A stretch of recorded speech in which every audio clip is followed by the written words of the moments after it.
Grab your popcorn and get comfy. Let's get started. Du Yuan is a 37-year-old goalkeeper for minor league soccer team Dechong, who hasn't had a very successful career.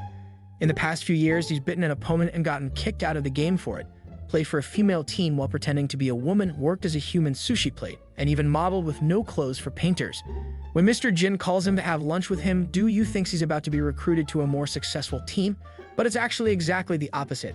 Mr. Jin wants to pay him so Du Yu will lose his next match on purpose, but he turns down the offer, explaining he dislikes fraud, and for this, he won't allow the other team to make even one goal.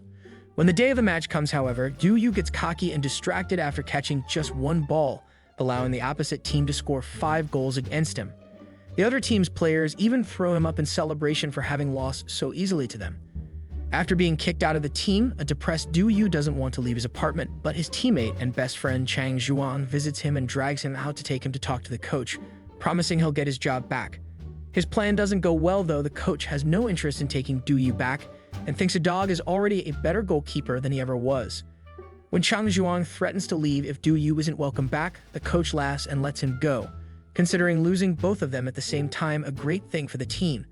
Back home, when stopping the car at a red light, a traffic racketeer pretends to have been hit by them. Since he refuses to admit he's acting, Du Yu and Chang Zhuang grab him, bump him against the car a couple of times, and even uses his body to clean the car window. A young woman, Xiao Zhu, suddenly sees them and calls them bullies, recording everything with her phone and calling over more people to be witnesses, not believing the racketeer explanation since she caught them with their hands in the cookie jar. This lands both of them in jail. The one to pay for their bail is Mr. Jin, who tells Du Yu he isn't actually involved in the soccer business and their meeting the other day had only been a test. He takes them to his office, and after telling Chang Zhuang to wait outside, he introduces Du Yu to Mr. Yin and Mr. Lai of Gongming Trust Fund. The three men explain to Du Yu that his grandfather had a brother that fell out with his family and lost contact, causing everyone to think he was dead, but actually he only passed away last month. Du Yu is the sole heir to his fortune, but to be able to receive the money, he has to pass a test, which his second grandfather explains through a video he recorded before dying. Du Yu must spend 1 billion yuan in 1 month, and if he's successful, he'll receive the rest of his second grandfather's money, 30 billion yuan. There are some conditions though. The money must be spent legally. He can't have any assets left at the end of the month, he can't get gifts or give money to charity. All money must be spent on himself. He can hire up to 100 people, but he must accept the service they provide. He can't destroy any valuable stuff he could buy. He can't bid up to access the prices of the market, and he can't tell anyone this game. In case his grandson can't take the challenge, the old man has added a coward clause. Du Yu has the option to take 10 million yuan and leave as if nothing happened, which means the fortune would stay in the trust fund for Mr. Yin and Mr. Lai to use or accept the challenge, which could leave him with nothing if he loses. Du Yu takes the challenge, so Mr. Yin informs him he'll be monitoring him for the following month to make sure he follows the rules and assigns one of his company accountants to him to keep track of his expenses. This accountant turns out to be Xiao Zhu, who doesn't want to work for him after what she saw in the street, but Du Yu decides to hire her anyway as revenge for sending him to jail. Afterward, Du Yu takes Chang Zhuang with him, and together they go to the vault to see the money, almost passing out when they see so many bills together in one room. On their way out of the bank with bags full of money, Du Yu already starts spending it by hiring all the guards working there by promising them excessive salaries. After renting some cars as well, Du Yu goes to see his old soccer team and informs them he'll be renting them and a team from the major league, the Hong Tai, to play against them in the future after he's done repairing the whole stadium. The team doesn't believe he's rich now and laughs at him, so to make his point, Du Yu makes an excavator come over and drop a bunch of money in the middle of the soccer field. The whole team joins Du Yu in his cars, although when they take the road, he travels alone with Xiao Zhu to try to hit on her. But she informs him she already has a boyfriend, an educator that talks about spreading positive energy and doesn't care much about money. Shortly afterward, they make it to a very fancy hotel that requires membership, but Du Yu simply talks to the manager and offers him extra money to allow them to rent the entire hotel for the whole month, and seeing the insane amount of money he offers, the manager accepts before taking them to the dining room for a celebratory banquet. All this falls under the rules since Du Yu is allowed to buy things for his employees and he's renting the team now. During dinner, Du Yu announces he'll be opening a new investment company and the CEO will be Chang Zhuang, who is very touched by the gesture because he doesn't know Du Yu chose someone to buy the money. Du Yu chose someone who isn't smart on purpose so he can lose him money. From then on, Du Yu starts spending as much money as possible, from a $1 million haircut to renting clothes furniture, and cars, which confuses Xiao Zhu because it would be cheaper to buy these things. She points out that at this rate, he'll lose it all in half a year, which is too fast for her taste but too slow for his, but he cannot tell her this. At that moment, Xiao Zhu's boyfriend Jian and Lu arrives to take her with him to his lecture about not being slaves of money. After turning down the offer of a drink, Jian and tells Du Yu about his lecture, which sadly hasn't sold any tickets. Du Yu grabs some money from his safe and buys them all for his team, instantly making Jian and drop his anti-capitalism stance. He accepts the drink even if he usually doesn't have alcohol and offers his services as a gardener, which Du Yu accepts. Disappointed by seeing he isn't the man she thought he was, Xiao Zhu breaks up with him. Sometime later, Du Yu has his first meeting with his new investment company and orders them to invest in a bunch of sunset industries that could be shut down any minute now. Right after that, a crazy man tries to get funds for his weird invention, a machine that lets you swim on land. Du Yu gives him money as well before asking if anyone else had a dream, so he can fund them all no matter how ridiculous they are. The following day, while Du Yu is having a massage, the masseuse Xiao Xiao tries to sleep with him and doesn't take no for an answer. As she corners him against a statue, Xiao Zhu arrives to remind Du Yu of their next meeting, saving him just in time. They join Mr. Yan and Mr. Lai on the golf field, which his team will be using to train, and Du Yu sees Xiao Xiao there with them, discovering she had been hired by Yan and Lai to spy on him and get him to lose the challenge. Du Yu invites the two men to lunch, but since the rules say he can only treat his employees and any other expenses would come out of his own pockets, he serves Yan and Lin instant ramen. One of them quotes some philosophy told by the famous businessman Mr. Laffy, so Du Yu decides to pay an insane amount of money to bring him to China and have lunch with him. With Xiao Zhu as interpreter between them, Du Yu asks Laffy to tell him about the worst investments he's ever had because he wants to have classes on business failures. Laffy finds this request very insulting because he only teaches people to succeed and leaves without even trying the food. Xiao Zhu gets angry with Du Yu for having been so rude and leaves as well, but he follows her with his car while hearing her talk about how she's considered the Black Widow of the investment world because every company she's worked for went bankrupt, a fact she doesn't include in her resume and thinks will get her fired. Du Yu considers it a good thing though and says that while the other companies may call her a Black Widow for him, she says company's mascot. Du Yu continues to spend money in crazy ways, having a servant for every single little part of his daily routine.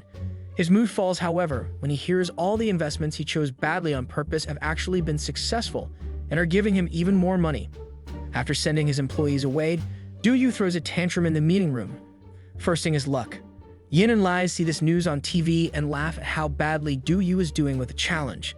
After having a nightmare about burning the money and meeting his second grandfather, Du Yu is woken up by Changwan, who wants to introduce him to an old friend of his to see if there's room for him in the team. As soon as Du Yu sees the man with a bad eye and a cheap choice of clothes, he hires him on the spot. Feeling very grateful, Changwan promises they'll work hard and maybe one day they can celebrate with fireworks, giving Du Yu an idea. Meanwhile, Xiao Zhu is spending her birthday alone in her apartment with a little cake she got for herself until Jianan shows up out of nowhere. After giving her flowers, he takes her cake and starts eating it without even asking for permission, while telling Xiao Zhu he has an idea for a book in mind and he'd appreciate her asking Du Yu for funds. Xiao Zhu's reply is smashing the cake on his face before kicking him out and going to see Du Yu for some business matters. He doesn't let her talk about work tonight though, he just shows her the surprise he's prepared for her. Thousands of fireworks illuminating the sky all over the city. When Xiao Zhu mentions her birthday, Du Yu pretends this is her present when he actually had no idea of the date. While she is quite touched by the gesture, she still tells him they can't date because they're from different worlds and she'll only see him as an uncle or brother. Sometime later, Xiao Zhu discovers there are posters with her face all over the city that Du Yu has put up to convince her to give him a chance. There also are ads on TV and the radio asking for the same thing. This puts the attention of the public on her, who follow her around to take selfies with her. She calls Du Yu to take care of the problem, but he just invites her to a concert instead of listening, so Xiao Zhu hangs up on him and takes a taxi while hiding her face. When the driver stops the car at the red light, the same traffic racketeer from the other day shows up and pretends to be hurt again, making Xiao Zhu realize Du Yu hadn't been lying after all. Seeing him with new eyes, she arrives at the hotel and accepts Du Yu's concert invitation, saying she'd like to know him better. The concert turns out to be a private affair in the hotel with her favorite singer. After dancing and taking pictures with him, Du Yu takes Xiao Zhu out for dinner, then they play soccer with some kids at the park and have a lovely walk together by the river. Meanwhile, Yin and Lai call Jianan and hire him to help them make Du Yu lose the challenge. Speaking of Du Yu, he falls under more stress when he sees his soccer team partying instead of training, and Chang Zhumong informs him the company has made another billion. After punching his friend, Du-Yu throws himself into the swimming pool to calm his nerves, and while remembering everything he's learned so far, he gets an idea.